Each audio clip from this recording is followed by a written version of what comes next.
আসসালামু আলাইকুম, কেমন আছো সবাই? আশা করছি আজকের ভিডিওটা তোমাদের অবশ্যই ভালো লাগবে। আজকে কক্সবাজার হচ্ছে বাংলাদেশের বিখ্যাত সমুদ্র সৈকতগুলোর মধ্যে একটি।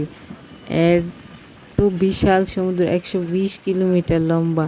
কক্সবাজারে রয়েছে নীল জলরাশি, পাহাড়, সারি সারি ঝাউবন, তারপরে হচ্ছে বিভিন্ন রকমের সামুদ্রিক মাছের খাবার রয়েছে। যারা যারা কক্সবাজার যাও তারা তো জানোই ওখানকার খাবারগুলি কত মজার আর কত বিখ্যাত।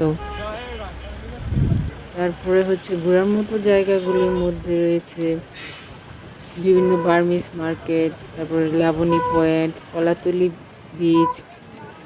এগুলো ঘুরে দেখতে পারো, ভালো লাগবে।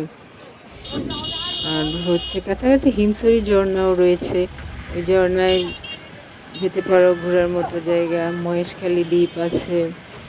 যারা কক্সবাজার যাওনি এখনো অবশ্যই যাবা, আশা করি ভালো লাগবে। নতুন যারা দেখছো চ্যানেলটা সাবস্ক্রাইব করে রাখবা।